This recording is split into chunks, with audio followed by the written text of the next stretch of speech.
Gonna do a video today on how to fix a leak in a gutter corner. This is something that I see a lot of homeowners try, a lot of handymen try, and most of the time it doesn't work out. And we're gonna go over today some of the reasons why that is, and what you can do if you want to repair your own corners. Or I know there's a lot of good folks out there go around helping their neighbors, doing their neighbors' corners. So we're going to go over today some of the reasons why the repairs don't work that people do, and my methods for how to do it. And I was taught how to do this by someone who's been doing it for 30 years, and I've seen corners that they've done 30 years ago that still don't leak to this day. So we'll get right into it here. The first thing you want to look at is, and the first reason why most repairs fail that people do, is they don't take out the sealant that's in there. You see they've got all corners on gutters are sealed with a sealant, and the first thing you have to do is get that sealant out. It's not easy, especially if there's silicone in there. If you're dealing with a silicone corner, good luck. You can get it out, but it takes a long time and a lot of scraping. So what we're going to use to get it out is just a heat gun. And I can't really do this with one hand, but to give you a general idea, I'm going to heat the gutter from the outside, because that's going to separate that sealant from what's inside the gutter. So I'm just going to heat it up. And normally I would do this with two hands. Get it good and hot. You're going to take a chisel or putty knife or something, and you're just going to peel it out. And I'm definitely going to have to do this with two hands. That's the idea. Just heat and peel, scrape it, melt it, burn it, whatever you have to do. Get it the heck out of there. And that is step one. Okay, so now we've got the sealant melted out and scraped out. Pretty much all gone. Still a little bit left and a lot of dirt. So next what we're going to do, take a little bit of lacquer thinner, soak it in a rag. I just use paper towel because, well, for a lot of reasons. Soak this piece of paper towel with lacquer thinner, and we're just going to clean this surface.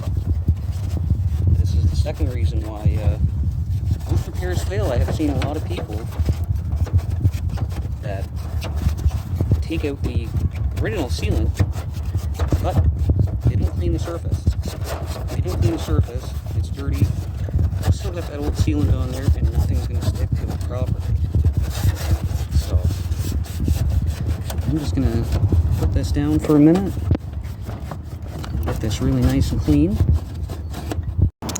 So now we're going to talk about the third reason why most repairs fail that I've seen. Now that we have a nice clean surface to work with, we're going to have to talk about the fasteners. Now, as you can see, this corner was installed with just one little tiny screw here and one in the back. And that one in the back is actually not really doing anything.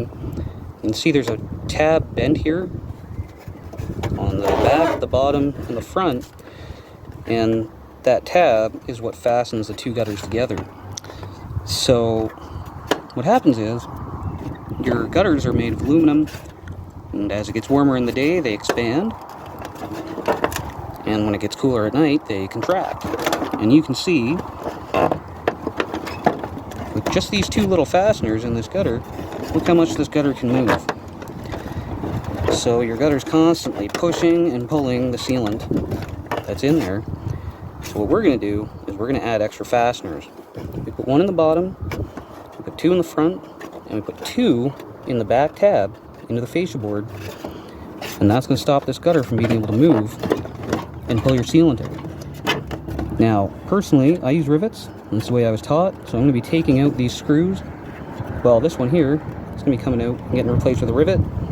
A rivet here at the bottom, a rivet here in the bottom, and I always take out these old wood screws, and I use panhead screws to fasten this tab to the back of the, to the front of the fascia board. So I'm going to go ahead and do that. I need two hands, so I'm going to have to put this down.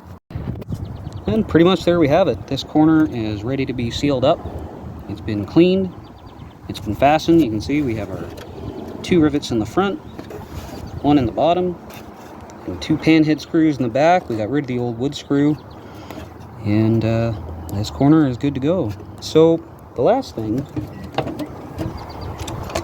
is the type of sealant that you're going to want to use. I use Tremco 830. It's an elastomeric thermoplastic sealant, which is just a fancy way of saying that it stays stretchy in hot or cold temperatures. Also, make sure you blow the dust out before you put the stuff in. If you can't find Tremco specifically, I know some places don't carry it. There's lots of products out there that say they're, you know, gutter seal or whatever, made for gutters.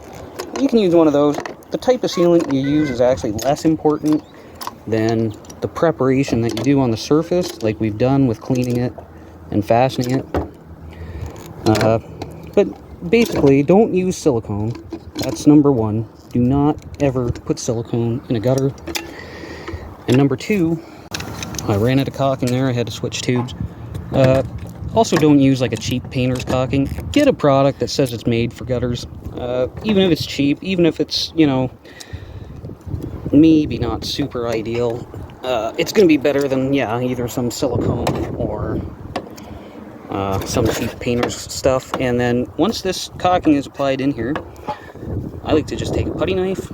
You can go ahead and lick your finger and stick it down. I like to use a putty knife because I can be doing, you know, dozens of these things a day. I don't really like getting my hands that full of the stuff. And what I'm trying to do is just feather the edges. You want to leave it high in the middle, thick, because that's where your seam is, and that's where it's going to be. If there's going to be any movement in this gutter, it's going to be on that seam. So you just want to feather the edges down. If you're doing this with your finger, same thing. Just feather the edges down. On these inside corners, you don't have to bring it around like this. I normally don't. But for the sake of this video, it's a lot easier when you're first starting out to do it that way. I found anyways. And we're just going to come right up the front. There you go. You don't have to wrap it around the gutter. You can just cut it off flush there. The last thing, and I just lick my finger and I just push in the corners like this. Because when I first started doing these, I had a few that I had to go back on because I just had left a little hole, generally right in the back here or here, and all I would have had to do was wipe it with my finger and I would have avoided that. So I do that, and then we're going to check really close, look really, really close, make sure there's no pinholes, no bubbles, and nothing that can cause a leak. You can see this is not like 100% up the back. You can shove that up there. It really doesn't matter, because if the water level's up this high, you're not worried about the gutter leaking anymore. You've got a whole different kind of problem. And that's about it. So it's just a general guideline on how to repair a gutter corner. Obviously, there's a million kinds of gutters. There's a million kinds of different ways these can be done. But if you follow these guidelines, you know what you're aiming for, and should help you. Anyways, that's it for today. Thanks.